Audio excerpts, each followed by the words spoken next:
എന്നെ അക്കൗണ്ട്സ് സ്വന്തമായിട്ട് ഉണ്ടാക്കണമെന്നോ സെയിൽ ചെയ്യണമെന്നോ ഒരു പ്ലാനും ഇല്ലാത്ത ഒരാളായിരുന്നു ഞാൻ. പിന്നെ ഞാൻ എങ്ങനെ ഇതിലേക്ക് എത്തി എന്നുള്ള കാര്യമാണ് പറയാൻ പോകുന്നത്. ഈ ഹെന്ന അക്കൗണ്ട്സ് മേക്ക് ചെയ്യാൻ വേണ്ടിയിട്ട് എന്നെ ഏറ്റവും കൂടുതൽ സപ്പോർട്ട് ചെയ്ത ഒരാളായിരുന്നു നൗഫീത്ത. നൗഫീത്ത എന്ന് പറയുമ്പോൾ നാസ് മെഹന്തി ബൈ നൗഫി. എൻ്റെ വീഡിയോസ് കാണുന്ന കുറച്ച് പേർക്കെങ്കിലും അറിയായിരിക്കും, ഞാൻ വർഷങ്ങൾ കൊണ്ട് നൗഫീത്തയുടെ അക്കൗണ്ട്സ് ആണ് യൂസ് ചെയ്യുന്നത്. എനിക്ക് വരുന്ന വർക്കുകൾ മിക്കതും തലേന്ന് വരുന്ന വർക്കുകളാണ്. അതായത് ഇന്ന് വിളിച്ചിട്ട് പറയും നാളെ വർക്കിന് വരണേന്ന്.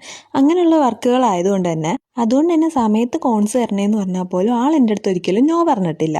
അങ്ങനെ ഇരിക്കുമ്പോഴാണ് ആൾക്ക് കുറച്ച് തിരക്കും കാര്യങ്ങളുമായിട്ട് കോൺസ് ഉണ്ടാക്കുന്നത് താൽക്കാലികമായിട്ട് നിർത്തേണ്ടി വന്നത്. അന്നേരമാണ് എനിക്കും പണി കിട്ടിയത്. വേറൊരു സെല്ലറെ കണ്ടുപിടിച്ച് അവരുടെ കയ്യിൽ നിന്ന് പോയി മെഹന്തി മേടിക്കുന്നത് ഭയങ്കര ടാസ്ക് ആയിട്ടാണ് എനിക്ക് ഫീൽ ചെയ്തത്. അങ്ങനെ ഇരിക്കുമ്പോഴാണ് എല്ലാവരും കൂടി മോട്ടിവേറ്റ് ചെയ്ത് എന്നെ ഈ ഹെന്ന കോൺസ് ചെയ്യാൻ വേണ്ടിയിട്ട് പ്രേരിപ്പിച്ചത്.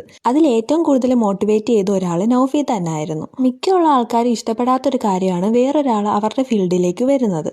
അവരുടെ ബിസിനസ് പോവുമോ അല്ലെങ്കിൽ അവരുടെ സെയിൽ കുറയുമോ എന്ന് ചിന്തിക്കുന്നവരായിരിക്കും മിക്കുള്ളവരും. പക്ഷേ ഇവിടെ എൻ്റെ കാര്യത്തിലെല്ലാം നേരെ തിരിച്ചായിരുന്നു.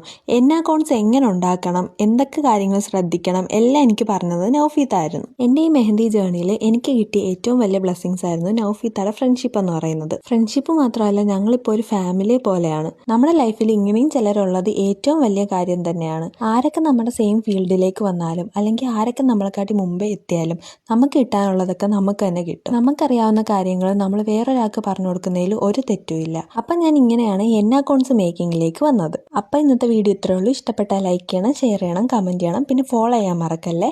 അടുത്ത വീഡിയോ ആയിട്ട് നമുക്ക് നാളെ കാണാം. പിന്നെ നിങ്ങൾക്ക് മെഹന്തി ഇടണമെങ്കിൽ എന്നെ കോൺടാക്ട് ചെയ്താൽ മതി. അപ്പോൾ ഓക്കെ, ബൈ.